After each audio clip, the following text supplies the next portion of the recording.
अथाष्टाविंशोऽध्याय 28वां अध्याय। नल एवं दमयंती के पूर्व जन्म की कथा तथा शिवावतार यतेश्वर का हंस रूप धारण करना।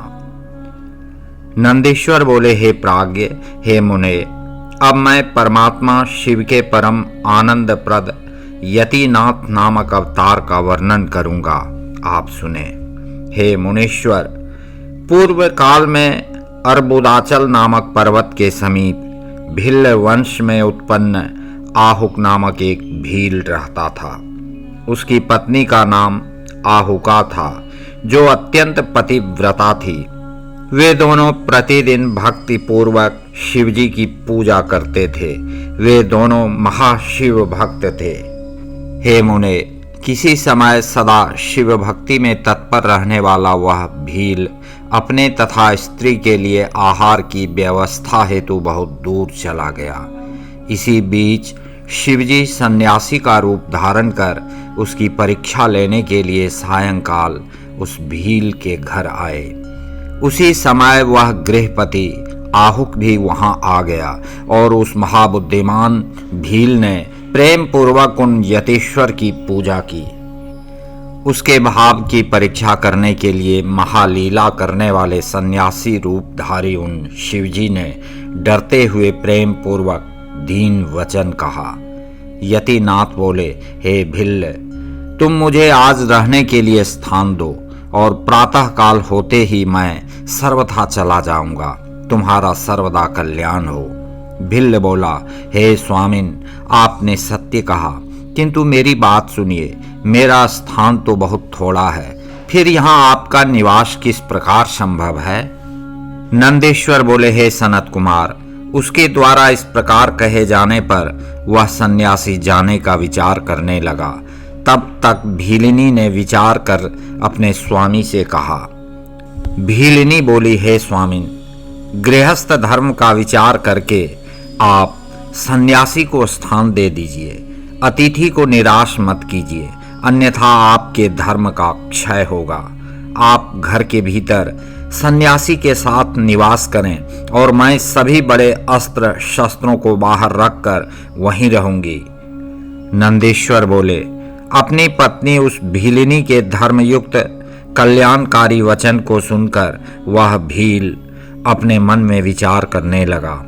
स्त्री को घर के बाहर रखकर मेरा घर में निवास करना उचित प्रतीत नहीं होता है। फिर इस यति का दूसरी जगह गमन भी अपने अधर्म का कारण होगा। गृहस्थ धर्म का आचरण करने वालों के लिए ये दोनों बातें सर्वथा उचित नहीं हैं। अतः जो होनहार है वह हो, मैं घर के बाहर ही रहूंगा।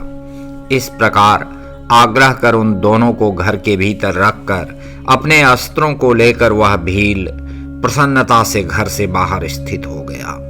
रात्रि में उस भील को क्रूर एवं हिंसक पशु सताने लगे। उसने भी अपनी रक्षा के लिए उस समय यथाशक्ति महान प्रयत्न किया। इस प्रकार अपनी शक्ति के अनुसार यत्न करते रहने पर भी प्रारब्ध प्रेरित हिंसक पशुओं ने बलपूर्वक उस बलवान भील को खा लिया। प्रातः काल उठकर सन्यासी हिंस्र जंतुओं से भक्षित उस वनेचर भील को देखकर बड़ा दुखी हुआ।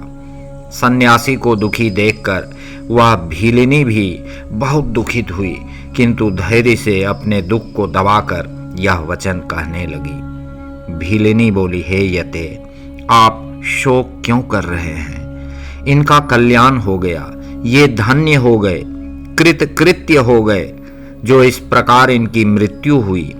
हे यते, अब मैं भी इन्हीं के साथ अग्नि में भस्म होकर सती हो जाऊंगी। आप प्रेम पूर्वक चिता तैयार कराइए, क्योंकि यही स्त्रियों का सनातन धर्म है। उसकी यह बात सुनकर और इसी में उसका कल्याण समझकर उस सन्यासी ने तत्क्षण ही चिता तैयार कर दी और वह अपने धर्म के अनुसार उसी में प्रविष्ट होने के लिए उद्यत हुई। इसी अवसर पर साक्षात शिवजी सामने प्रकट हो गए। धन्य हो, धन्य हो, इस प्रकार से प्रेम पूर्वक प्रशंसा करते हुए शिवजी उस भीलनी से कहने लगे। हर बोले, हे अनघे, मैं तुम्हारे आचरण से प्रसन्न हूँ। तुम वर मांगो, मुझे तुम्हारे लिए कुछ भी अदेय नहीं है। मैं इस समय विशेष रूप से तुम्हारे वश में हूँ। नंदीश्वर बोले। शिवजी के उस परमानंददायक वचन को सुनकर वह विशेष रूप से सुखी हुई और उसको कुछ भी स्मरण नहीं रहा। उसकी इस अवस्था को देखकर शिवजी बहुत प्रसन्न हुए।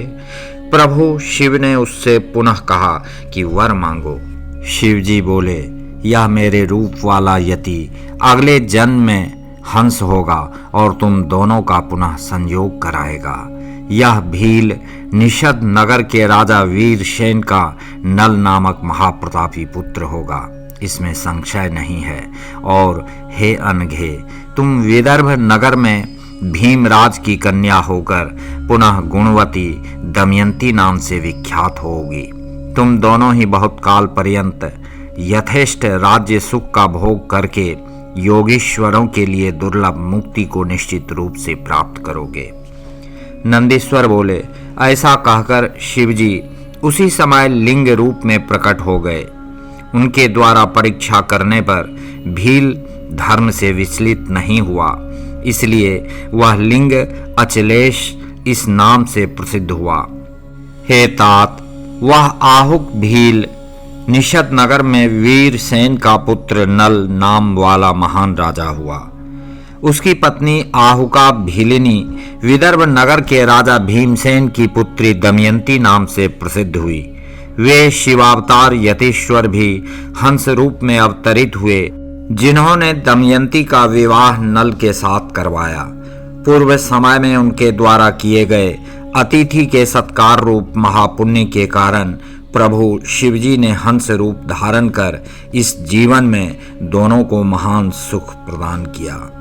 अनेक प्रकार का वार्तालाप करने में निपुण हंसावतार शिवजी ने दमयंती तथा नल को महान सुख प्रदान किया। पवित्र कीर्ति वाले यतीश्वर नामक तथा हंस नामक शिवावतार का यह चरित्र अत्यंत पवित्र, परम अद्भुत तथा निश्चय ही मुक्तिदायक है। जो यतीश तथा ब्रह्म हंस नामक अवतार के शुभ चरित्र को सुनता है अथवा सुनाता है, वह परम गति प्राप्त करता है।